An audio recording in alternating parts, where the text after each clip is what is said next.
Hi, everybody. My name is McKinley, and today I'm going to be talking about Gerald Cohen's Why Not Socialism? Why Not Socialism is divided into five parts, and in the introduction, Cohen explains what's going on in each of these five parts. In the first, he lays the groundwork for the socialist theory, and he's establishing this through what he calls the camping trip.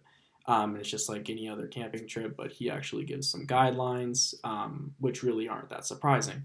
And then in the later parts, he argues in favor of socialism, but actually kind of manipulates the camping trip to be applied on a larger scale, as a camping trip probably doesn't apply to society as a whole. And he actually explains why that is. But yeah, for the sake of this presentation, I'm really just going to be focusing on the camping trip. So, diving into what the camping trip is, Cohen lays some rules for how the trip is going to go. And it's pretty standard camping trip, just kind of put formally. So the first is that there is no hierarchy. And then after that, everybody's trying to enjoy the trip. Otherwise, why would you go camping? Um, People also perform the tasks that they enjoy most. And then lastly, there are resources brought along in the trip. I don't know, propane, whatever, maybe for cooking. But these resources might be owned by one single person, so considered private property. But at the same time, there's kind of a general consensus as to what their use is, when they're going to be used, all of this, so that they're not really misused and everybody in turn can enjoy the trip. So, it's crucial that everybody performs the tasks that they enjoy most because that also contributes to this overall goal of enjoyment. And um, this basically says that even though there are differences in roles, there is still this equality of outcome. Um,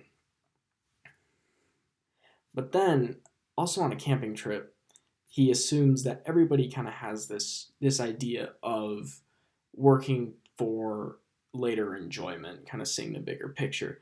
So he says that if everybody works to the full extent to contribute to this enjoyment, then it will come full circle back to them. So they realize the value of the work benefits the whole, which in turn benefits them.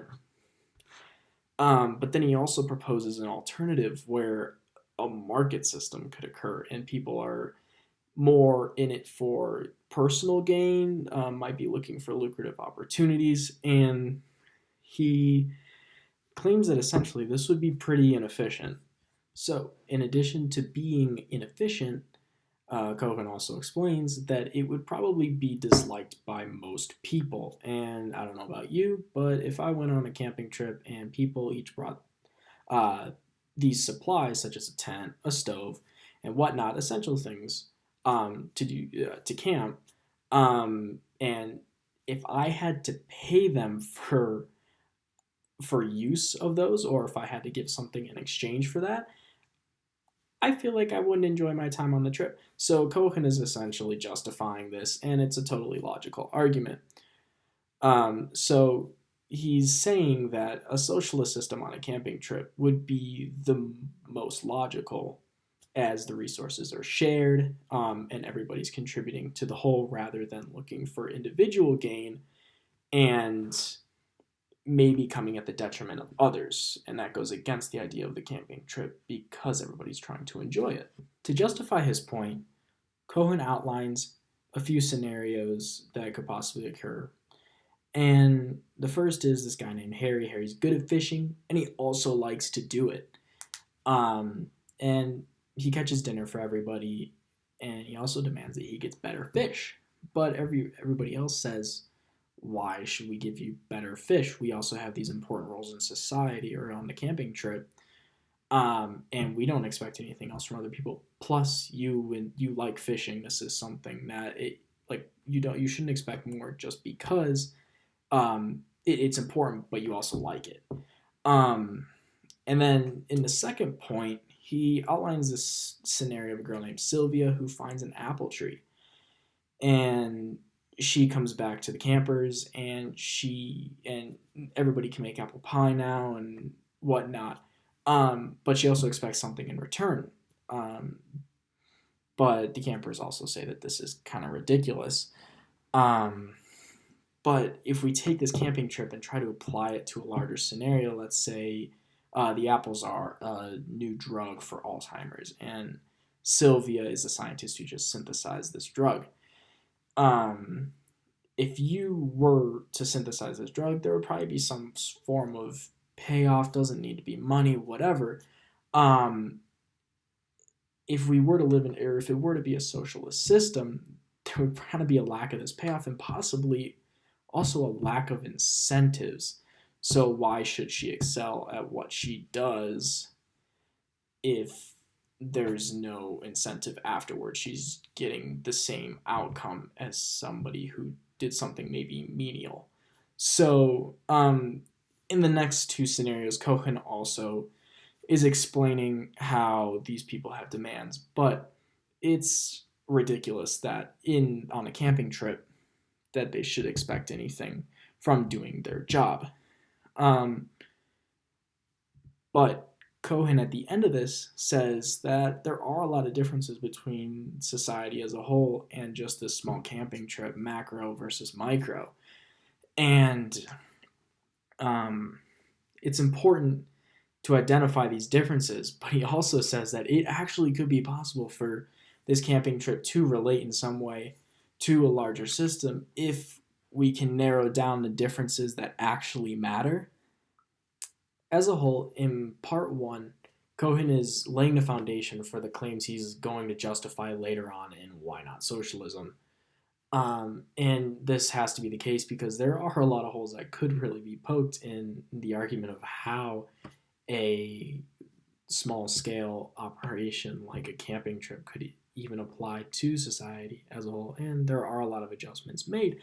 But the one hole that I think might actually be difficult to justify is the fact that there could really be a lack of incentive if everybody has the same outcome. That being said, there are a lot of aspects of his argument that Cohen does justify later on. But I think what's unique about Cohen's argument is the fact that it seems to kind of build on some perspectives proposed by previously studied philosophers, such as Aristotle and Rawls. So, Aristotle argues that efficiency in a state is promoted through people sticking to their craft, and the efficiency is what drives justice. And the principle of sticking to your craft is driven by the noble lie. And Cohen, on the other hand, says that efficiency is driven by people doing what they like the most. So there is a parallel there. It's just that Aristotle believes that efficiency is optimized when people do that which they're best suited for, whereas Cohen says people do that which they like the most. There are also some similarities between Rawls and Cohen. And Rawls proposes that people should be given these opportunities or resources at the beginning so that everybody starts at the same point. And these resources are given to make up for things that are out of somebody's control, such as their initial financial position. And Cohen also argues in favor of this. But the one thing that he says strictly is that the only thing that really should differentiate the outcome from the beginning are the people's choices in between that time frame. Whereas for Rawls, there are a wider range of occurrences that could affect the end outcome. So there are some similarities, also some differences. But that concludes my portion of the presentation. I would have liked to present on this more, but actually we got some other people who are going to be doing that. So either way, I'll see you guys later, and best of luck in quarantine.